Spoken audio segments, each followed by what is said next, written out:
Jack Hannaford. There was once a farmer and his wife. She had been married before. Her first husband had died, and now she was married again.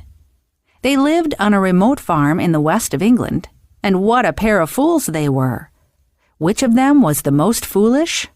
Listen to the story and decide for yourself. In those days, there also lived an old soldier called Jack Hannaford.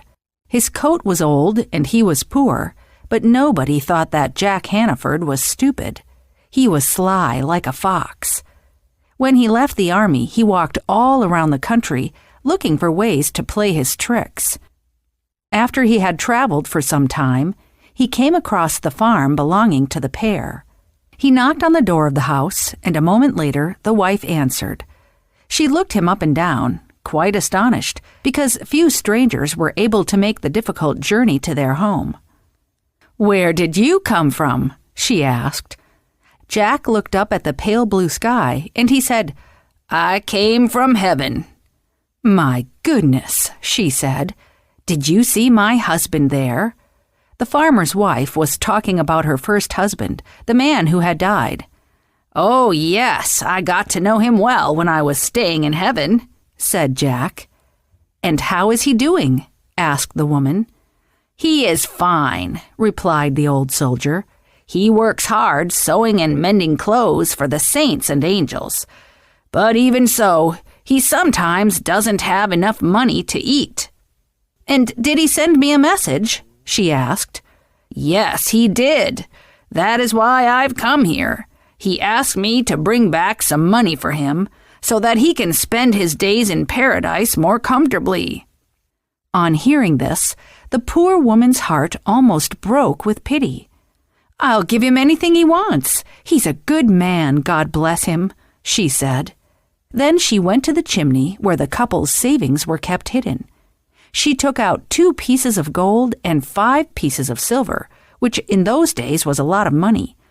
She handed everything over to the old soldier and told him to hurry up and give it to her first husband. "I will," Jack told the woman, "as soon as I return to heaven." When the farmer came back, his wife told him all about how a messenger had come from heaven. She said that the man asked for money for her first husband, who was living and working in heaven, but who was poor. "You are a foolish woman," shouted the farmer. "How could you believe such a silly story?" "Well, you are even more foolish," said the woman, "because you showed me where the money was hidden." The husband did not agree with what she said, but he did not stay to argue. He hurried off on his horse to try to find the old soldier before he got too far away. Jack Hannaford heard the sound of the horse behind him. He knew that the farmer was coming for him and for the money. Quickly he came up with a plan. He knelt by the side of the road, covered his eyes with one hand, and pointed up to the sky with the other. The farmer soon reached him and asked, "What are you doing here by the side of the road? Why are you protecting your eyes and pointing up to the sky?" "It's amazing! It's God's work!" shouted the man. "I see a wonderful thing." "What kind of wonderful thing?" asked the farmer. "A man is walking straight up to heaven on a rainbow, just as if it were a road." The farmer looked at the sky, but he could not see the amazing rainbow or the man walking on it. "Here," said the soldier, "kneel down by the side of the road and look up at the sky like I'm doing." "I will if you'll hold my horse," said the farmer, and he jumped down from his horse. As soon as the farmer knelt down, Jack Hannaford jumped onto the horse and escaped. Now, who do you think was more foolish, the farmer or his wife?